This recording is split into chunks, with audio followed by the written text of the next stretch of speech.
Hello, this is Nico here, and today we are going to be looking at a new release for Switch, although it's not a brand new game as it was previously released on the PlayStation back in 2012, and that's Rainbow Moon, which for those of you that have already played Rainbow Skies, this is actually the prequel to Rainbow Skies. So, and if you've never played neither, you can get them in a bundle. And the first thing here is that they have some customization for your playstyle. So you can choose a difficulty and also kind of your starter kit for, if you want a little bit of assistance or if you want a harder experience. Maybe you're seasoned with these types of games, which I am not. So, and then you'll just be thrust into a cutscene here, and it's longer than what I'm going to show. I'm just going to show a little bit of it just so you kind of get the gist of it. Has some pretty nice art that's going to be displayed with some voice dialogue, and then after that you're going to be thrust into the action. This in mind, Baldwin stepped deeper into the woods, searching for Namoris. So here's where you start. You start just outside of this warp portal, and there's an NPC here. And so the gist of the game is that you have turn-based combat with this overworld, overhead kind of exploration. There are random battles, but they don't automatically trigger. You'll see like a button prompt on the left that if you press it, then you can engage in that battle. If you don't want to, just don't press it. So that's kind of a nice feature, so you're not forced into combat. But one thing that I noticed pretty early on in my playtime of playing this is that it seems like you're going to need to be pretty active in combat as you play, because even like this is the first few minutes, but very early on when I was trying to progress, you start to fight harder enemies and larger quantities of enemies, and you're still by yourself. And, if you're under leveled, you'll just get destroyed. So make sure you save often as a manual save. No, you can't save during battles, but you can save basically anywhere on the overworld. And the battles are simple, but one thing that I had to really get used to is the perspective is kind of weird because it's like this diagonal view. So you have these like flickering icons that tell you which direction you need to press on the D-pad to either move in that direction or attack in that direction. And at times, those could actually be obstructed by either other enemies, or maybe you already killed an enemy and there's a bag of gold on the battlefield, and so sometimes it makes it hard to see. And a couple times when I was first getting started, I accidentally pressed the wrong button and moved in where I didn't want to go, or maybe I attacked an enemy that had full health when I wanted to finish off an enemy that did not.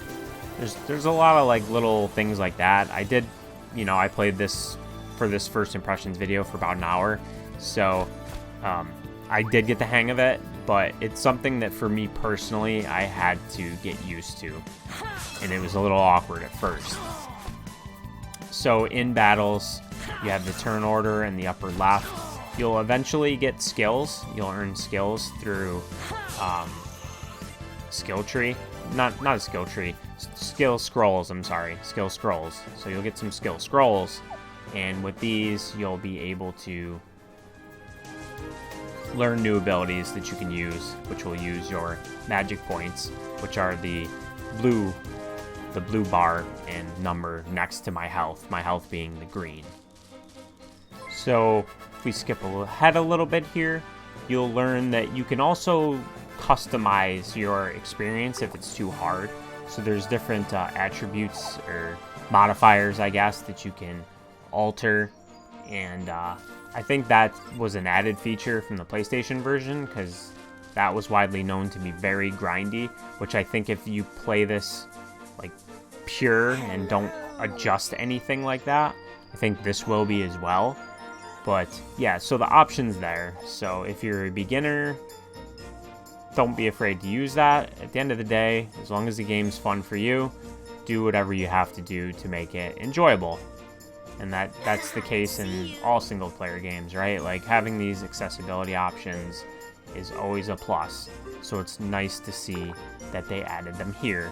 So now in the town here, this is going to be the very first town. It's pretty bare bones.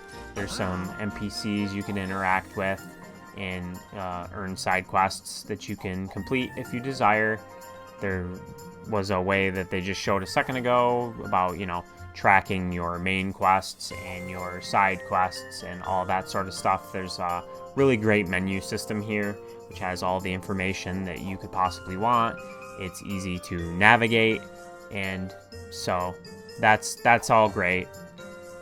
One thing I really like that I just want to kind of briefly talk about is you look at this scene here, because this has a lot going on, is this is a really detailed game, and I really enjoy this art style, and the game ran really smooth. It looks really great. It probably looks even better in handheld mode. Obviously, I'm in console mode, docked mode. But anyways, I just wanted to point that out, as that was like a really good scene we just had a second ago. And then this is the first shop where you could buy various items. If you play without like a starter kit, so to speak, you'll have to purchase these pieces of armor that I started with, because I started with the starter pack. And gold coins seem like they're pretty hard to come by, although I was killing enemies and getting gold in battles, and also killing enemies on the overworld, and then there was bags of money on the overworld behind them. The gold coins very early on are pretty hard to come by, so it's pretty unlikely you're really going to buy much in that store.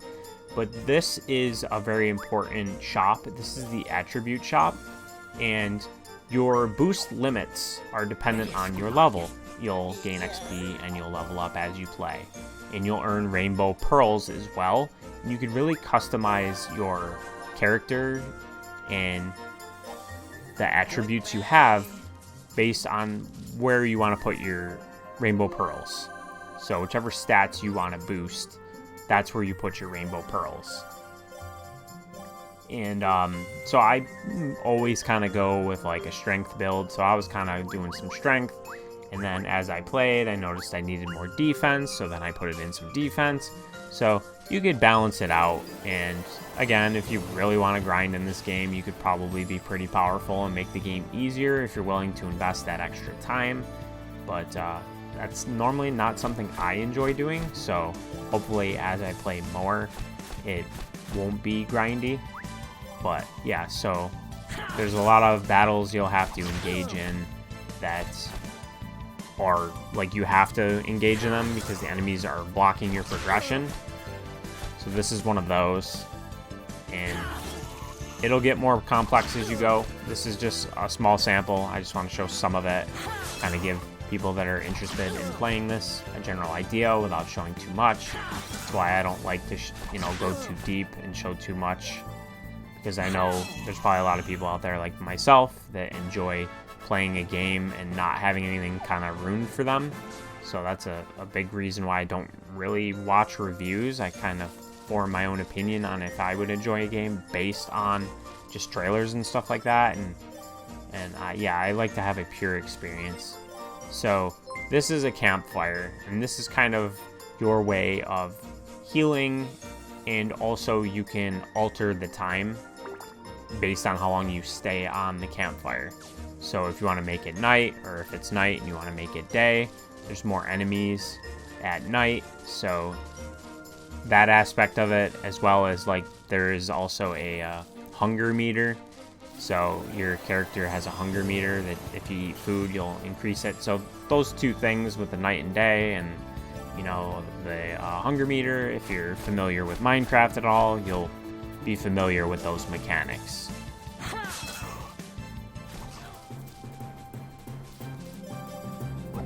So now we're going to go ahead and skip a little bit ahead again. And this is the first time I encountered the night element of the game.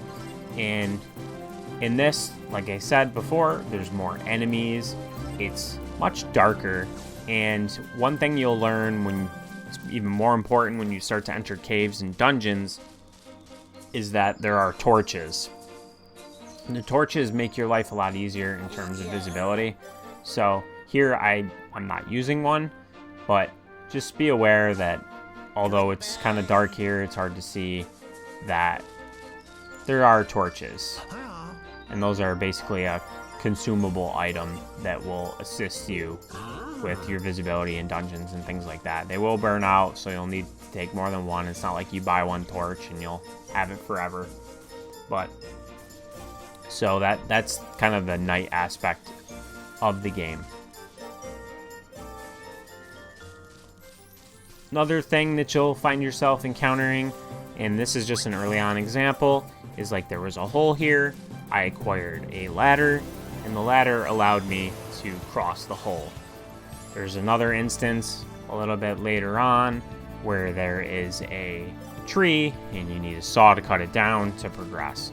There's a lot of that stuff going on that kind of like will block your progression. You'll need to kind of figure out what you need to do to overcome that obstacle. And another thing that I haven't mentioned yet is that the music is really good. Really enjoyed what was on display in terms of the music. It fit really well, like it matched the tone of the visuals and just the gameplay style, and it was pretty nice to listen to. But just to kind of wrap this up, and I'm gonna probably let the majority of my gameplay kind of play out for a bit longer if you want to see more of this in action. If you have any questions, definitely feel free to post them in the comments below. Is that I did enjoy this. It is a very long game, so if you're the type to, like shorter experiences, just understand that this is not that. This will take you a while.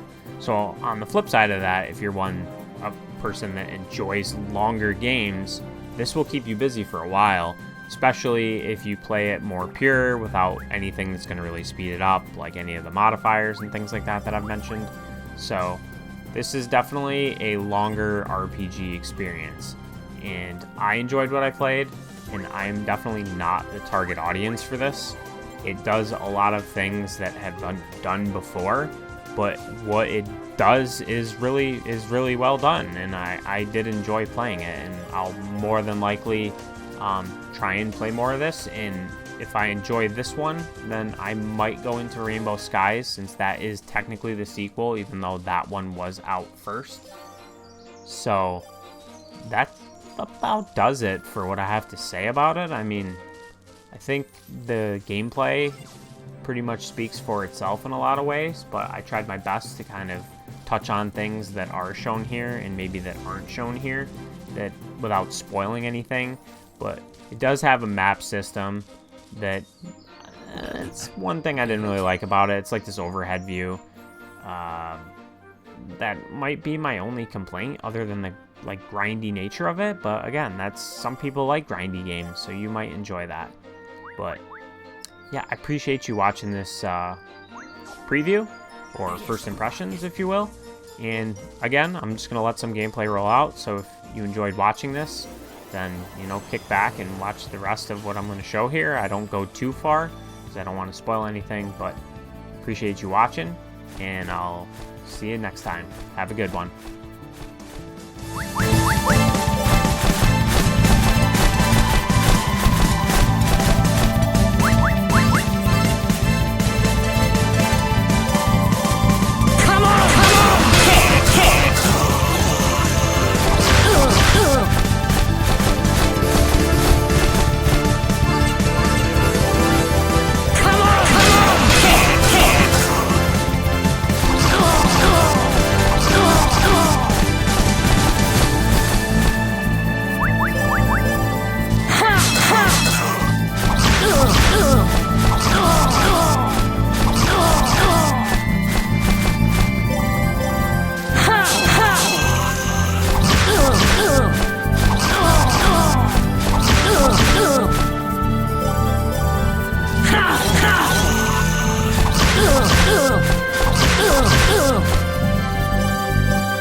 Yes, goodbye. Yes. Welcome.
Welcome.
Yes, goodbye, yes.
What? Yeah.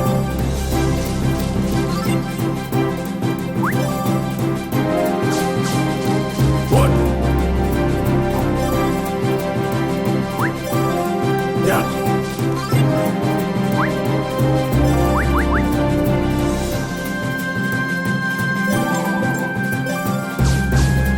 What? Yeah. What? Yeah. What? Yeah.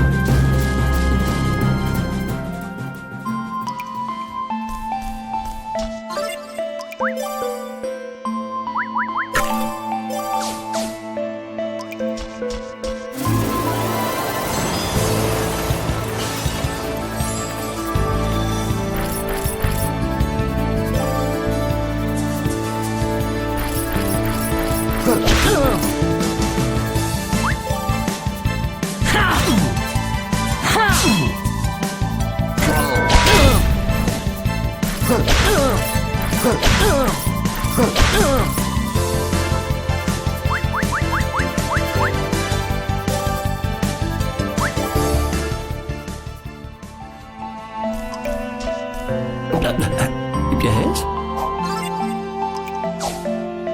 Yes, goodbye, yes.